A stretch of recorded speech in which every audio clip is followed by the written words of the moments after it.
Estamos de volta para o primeiro bloco do programa Tribuna Livre, agradecendo a audiência desde já.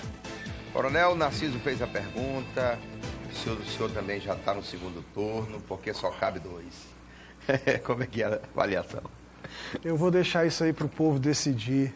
O povo sabe o que é melhor. Sabe as palavras. O povo sabe o que é melhor. Nós estamos apenas colocando o nosso nome à disposição, dizendo que nós temos um projeto para o nosso Estado, no sentido que o nosso Estado possa ter segurança, possa ter liberdade, o nosso Estado possa voltar a ser a sua vocação de produção agrícola, juntamente com aquela questão da produção mecanizada e o agronegócio, para que nós possamos crescer. Enfim, queremos dar prioridade ao setor produtivo e à segurança do nosso Estado, gerando emprego, para diminuir essa violência que nós temos no nosso Estado. Pegando esse gancho aí da violência e da segurança, o Brasil, aí eu vou estender para o país todo, nunca passou por uma crise de segurança tão grave quanto a que nós estamos vivendo. Nunca. Pelo menos nos meus modestos 70 e poucos anos. 70 só? E poucos anos. Eu nunca vi, né? Não diga que é mais. Dá para aqui, Ana, sempre dá uma quebra na idade. Então, eu quero saber o seguinte: qual a sua prioridade de governo? E na área da segurança, você me falou que a segurança era uma das, embora eu acho que se deva colocar uma prioridade, porque quem tem muitas prioridades acaba não tendo nenhuma, né? Porque a violência tem uma causa. Tem várias causas. Ou várias causas. Se você não vai nas causas, combater o efeito é sempre mais prático, mais rápido ou não. Mas eu queria saber as causas da violência no seu ponto de vista. E o que faria como governador para combater essas causas? Olha, existem várias causas. Nós temos a questão da desigualdade social, nós temos a questão da falta de oportunidade de emprego, nós temos a questão da desestruturação da educação, onde os alunos passaram a mandar muito mais que os professores dentro da sala de aula, né? E hoje existe uma política de fazer com que o aluno passe, e isso gera mais recurso para o Estado, e, na verdade, deixou-se de ensinar para o aluno matemática, português, matérias de cunho científico, além de matérias que são voltadas para a questão de empreendedorismo, para a questão da educação moral e cívica que nós tivemos, né, na nossa juventude, a questão do estudo dos problemas sociais do Brasil, que tinha a OSPB, né? Eu estudei tudo isso ainda. Eu penso que hoje algumas matérias que foram inseridas num contexto de tentar destruir a questão da educação. Então, nós temos essa questão também, é uma das causas, né? Nós temos hoje, uma das principais causas no nosso Estado é a falta de emprego, né? Então, o nosso Estado se tornou tão pobre, tão miserável diante de uma política de florestania, e a gente vê que a juventude do nosso Estado começou a se perder, uma geração toda, né? Uma geração que nasceu ou que já tinha ali uma idade de 5, 6, 7 anos, há 20 anos atrás. Essas são as pessoas, os jovens que estão mais padecendo, indo para a criminalidade ou morrendo, né, dentro da criminalidade. Então nós queremos fazer com que o nosso Estado volte à vocação de uma produção. A partir do momento que nós incentivarmos o setor primário, que é a produção agrícola, a pecuária, aí sim nós vamos ter maior incremento na questão do setor secundário, onde vão vir as indústrias, e também fortalecimento do comércio no setor terciário. A partir daí nós vamos ter uma diminuição da violência. Logicamente, a polícia tem combatido as consequências. E a principal consequência que a polícia tem combatido, na verdade, é um termo que nós denominamos domínio de território. Então, as facções, elas tomaram conta do nosso Estado e elas lutam para tentar dominar o território, e elas ficarem, de certo modo, uma determinada facção, ela se sobressaia sobre as outras e comande o crime organizado dentro do Estado, principalmente a questão de drogas e de armamento, né? Esse contrabando que nós estamos aqui na fronteira. Então, esse domínio de território vai permanecer até que alguém venha ter a maior supremacia, alguém dessas facções, né, como acontece no Rio de Janeiro. Né? Apesar que no Rio de Janeiro, hoje, o índice de violência do Rio de Janeiro gira em torno de 34% a 37% de homicídio por cada 100 mil habitantes, e no Acre, o último anuário nós saímos com 55%. Então, o Acre, em termos proporcionais, ainda é mais violento que o Rio de Janeiro. Coronel, aqui no Acre, aqui em Rio Branco, e em alguma das suas maiores cidades, Cruzeiro do Sul, Sena Madureira, já se constata o domínio dos territórios por organizações de criminosos? Sim, aqui em Rio Branco nós temos alguns exemplos onde as facções, elas já dominaram o território de tal maneira que elas expulsam algumas pessoas da sua residência, para que os chefes das facções assumam aquela casa, passem a ser dono daquela casa. Elas entram em supermercados, como acontece no Taquari, como acontece na Cidade do Povo, e elas fazem a compra, não pagam, e cobram dos comerciantes locais uma mensalidade, no sentido de não serem assaltados, de não sofrer nenhum tipo de... A exemplo do que faz as milícias no Rio de Janeiro? Semelhante ao que faz as milícias do Rio de Janeiro. E para combater isso, nós temos que ter a segurança como prioridade. Então, o atual governo, por muito tempo, e se você pegar o plano plurianual, que já foi aprovado, inclusive, para o próximo governo vai ter que mudar, nós temos que tirar a segurança de uma situação que eles colocam como programa, para que ela possa ser prioridade. Então, como o programa não recebe o mesmo recurso que um eixo prioritário venha a receber. Né? Então, por exemplo, a PM recebe em torno de 7 milhões por ano. Né? E se você for somar PM, bombeiro e a Polícia Civil, não chega a 20 milhões por ano. E aí nós temos, por exemplo, dentro do orçamento, no item chamado outras despesas correntes, que se nós utilizarmos ali 10%, direcionarmos para a questão da segurança, nós vamos ter em torno de 280 milhões de reais que poderão ser investidos nessa área. Coronel, o senhor colocou muito bem a questão das causas, né? E tocou num ponto que eu gostaria de voltar a referência a ele. A questão da política de desenvolvimento do Estado, chamado florestania, que também, no meu ponto de vista, concordando com o seu, não gerou desenvolvimento para o Estado.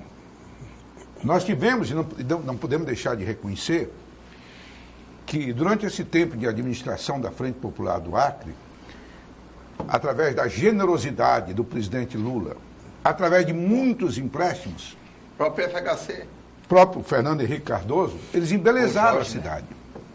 Embelezaram a cidade. Mas isso não gerou emprego. Hoje continuamos fortemente dependentes da União, do FPE, do FPM. Por exemplo, eu estava vendo uma entrevista, Narciso, do prefeito de Porto Velho. O forte, quem leva a economia do Porto Velho, Rondônia, é o interior. Perfeito. Não é a capital. O interior que é o grande produtor, e notadamente na área de agronegócio. Você também, como o candidato Gladys, também aqui, pré-candidato, se referiu que também acabaria com essa florestania, o seu pensamento também se identifica com ele, nesse particular? Na verdade, o nosso pensamento vai além. Né? Nós já fizemos um estudo, temos trabalhado isso com a pessoa que mais defendeu e está do nosso lado, que é o Bocalon. O Bocalon sempre disse que a nossa riqueza viria da terra. Ele está do nosso lado nos apoiando. Nós temos um estudo profundo feito, inclusive, já com o pessoal da Embrapa. Nós podemos hoje, o Acre hoje tem condições, sem derrubar nenhuma árvore, nós temos condições hoje de produzir 400 mil hectares, né, em várias culturas, de milho, de soja, de feijão, de algodão, de café. Nós temos uma área muito, muito propícia, que é a nossa cidade de Cruzeiro do Sul, que é propícia para a plantação de guaraná, que eu quero dizer, inclusive, o meu avô foi a primeira pessoa que levou o guaraná em Cruzeiro do Sul para plantar e disse que ali era excelente para o guaraná. Isso em 1970. Se tivessem ouvido lá o meu avô, nós poderíamos ser o Maués, hoje da região norte, Sim, né? sim. Que é o único produtor de Guaraná aí que se desponta. Mas houve um plantio de Guaraná na época. Sim, mas Coronel, o pessoal não deu continuidade. Sim, A isso. verdade é assim, que nós temos hoje condições. A política da florestania eu acho muito esquisita, porque ultimamente teve uma viagem que o governador, juntamente com o senador, os senadores do PT, eles foram à Alemanha, foi o COP23, não é isso? E eles disseram, nós trouxemos 150 milhões de euros e tal. Em troca, 173 mil hectares do nosso estado foi dedicado novamente para não ser tocada, e foi dedicado o quê? Para uso e para o benefício dos europeus e não para o benefício das pessoas que moram nessa região. Coronel, eu quero voltar para o assunto de segurança pública, porque, embora, Osmir, prioridade seja única, porque você não pode ter duas prioridades, você tem uma, você pode ter 10 preferências. Prioridade é sempre uma. É sempre uma. Mas a segurança pública no Brasil chegou a um ponto tal que ela há de se reverter em prioridade. Se você dizer, o povo é educado, baixa a violência, mas você vai educar o povo, uma geração, daqui a 20 anos. Então, E com esse modelo de educação que ele se referiu, é pior. Então a segurança pública carece de medidas emergenciais. Agora, o Rio de Janeiro, que hoje é o estado exemplar neste quesito, o Rio de Janeiro já foi governado por um cidadão chamado Leonel Brizola, que proibia que a polícia subisse aos morros. Era proibido, simplesmente não podia. Não podia subir. Verdade. E talvez já fosse a partir daquele momento que essas organizações e os morros foram se dividindo em domínios de facção A, de facção B, de facção C. Veio depois o Sérgio Cabral. Hoje todo mundo atira pedra, um bandido, condenado a mais de 100 anos de prisão, etc, etc e tal.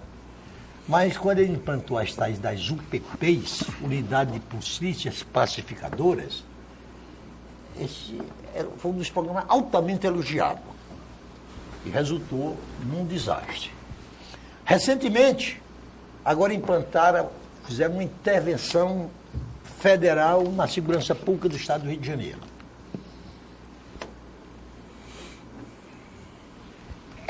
Aí, sempre o tráfico de droga, o consumo de droga, os intermediários do comércio de droga, Tráfico de armas. estão envolvidos. Aí o Fernando Henrique Cardoso, que passou 8 anos presidente da República, nunca tinha atentado que a criminalidade graçava graças ao consumo de droga, agora tenta descriminalizar o uso da droga. A droga. Sim. Aí eu lhe pergunto, o senhor é a favor ou contra a discriminação do uso de entorpecente? Haja visto que a geografia foi muito ingrata conosco por ter dado os 3 países vizinhos, todos os 3 os maiores consumidores de produtores de drogas do mundo. Eu sou contra, porque eu entendo que a droga ela é um mal que está nas casas das pessoas. Eu não posso me eximir disso porque eu tenho pessoas da minha família que usam drogas, assim como qualquer um de nós aqui pode ter. Né? Não familiares diretos, meus filhos, nada disso. Mas eu tenho primo, tenho parente. E isso destrói qualquer família. Nós não podemos liberar algo que é tão nocivo à sociedade. Simplesmente porque nós não temos a competência para combater. Então falta competência. E nós temos que sermos humildes nesse momento, fazermos um estudo aprofundado, inclusive a nível nacional, de como combater isso. Olha, nós temos uma polícia que foi criada para isso, que é a Polícia Federal. Nós temos recursos que são recursos milionários, bilionários, para combater esse tipo de atividade que é essa questão da droga. Apenas falta gerenciamento, gestão e direcionamento desses recursos da maneira correta. As UPPs no Rio de Janeiro, elas não deram certo porque só quem encabeçou esse projeto foi a Polícia Militar do Rio de Janeiro. A UPP era para ir à Polícia Militar, mas era para ir à saúde, era para ir à educação, era para ir à assistência social, era para ir todos os outros setores. Esses outros setores não acompanharam. Só a Polícia Militar acompanhou, colocaram lá a unidade, a UPP, botaram a polícia lá dentro e a polícia lá ficou sozinha, a Polícia Militar. Então não tinha como dar certo, né? É um programa que tem que envolver todos os órgãos do governo e ficou a Polícia Militar sozinha naquele momento, né? Aqui nós temos como combater, sim, essa questão das drogas. Nós temos que criar uma unidade de policiamento de fronteira, não tem problema, não é algo que é exclusivo do governo federal combater. Se está afetando o nosso Estado, é papel do governador do Estado prezar pela segurança, pela paz social de todo cidadão acreano. E com base nisso, dentro do nosso território, dentro das nossas estradas, é possível nós criarmos uma unidade de policiamento de fronteira para combater não somente o contrabando de armas, mas para combater a criminalidade, principalmente nesse eixo onde eles fazem, eles utilizam como travessia, né? Sem falar que nós temos que criar também uma unidade dentro das nossas cidades, uma unidade operacional tática para combater o crime organizado e para combater essas facções. Então, isso faz parte do nosso plano de governo. Temos também medidas preventivas, como a universalização do PROERD. O PROERD, que é um programa de prevenção à droga e combate à droga, ela tem que ser colocada dentro da educação como uma matéria obrigatória em todas as escolas. Em todas as escolas. Por quê? Porque ela previne e faz com que a criança, o adolescente, desde cedo, tenha ojeriza, não goste daquilo. Então, essa é uma medida preventiva que nós queremos, e aí isso entra na área da educação. E outra coisa, nós queremos criar em cada município do nosso estado um colégio da Polícia Militar, onde nós teremos condições de cada município desse atender 2.000 crianças e adolescentes que vão ter um outro pensamento, uma outra linha de vida, de conduta, né? Até porque tem pessoas que têm essa vocação. E eu não vejo problema nenhum, não é difícil fazer isso. Aliás, o gasto é mínimo, porque nós podemos aproveitar as estruturas que já são existentes. Então, tudo isso vai ajudar, desde da questão da educação até a prevenção e até mesmo a repressão, quando for preciso. Toda essa sua programação está contida dentro de um orçamento, porque não é o que fazer, é o como fazer. Sim, nós sabemos como fazer. Como eu falei para o senhor, nós temos um item do orçamento que é o 33000000, que eu fiz questão de trazer aqui, que se nós retirarmos aqui 10%, para que serve essas outras despesas correntes? Ela é gasto com veículos oficiais, que são alugados, com motoristas oficiais que são alugados, com combustível de graça que o povo é obrigado a pagar. É gasto com imóveis que são alugados, sendo que nós temos prédios públicos para atender isso. É gasto com viagens diárias, passagens, congressos. Então, inclusive... Às vezes congressos inúteis. Exatamente. Então, se nós verificarmos o que é gasto nessa rubrica aqui do orçamento, e nós tirarmos 10% disso aqui, somados aos convênios que já existem com a Secretaria Nacional de Segurança, nós teremos em torno de 280 milhões de reais que vão ser utilizados exatamente para a questão da nossa segurança. Se eu quisesse, com esse dinheiro aqui, eu já fiz um cálculo, se nós quiséssemos colocar hoje uma viatura, preste atenção, uma viatura e 2 motos com policiais em cada bairro de Rio Branco, nós gastaríamos 40 milhões. Então, nós ainda teríamos aqui 240 milhões para ser gasto. O problema é gestão. Dinheiro tem. O problema é que as pessoas desperdiçam. Ora, se nós desperdiçamos 100 milhões de reais numa peixe da Amazônia, se nós desperdiçamos mais 30 milhões numa ZPE, se nós desperdiçamos mais 30 milhões naquelas polos moveleiros, no polo moveleiro, e no Porquito, não vai ter dinheiro realmente para a gente colocar na segurança, na educação e muito menos na saúde. Vamos ao intervalo. Então o problema é gestão.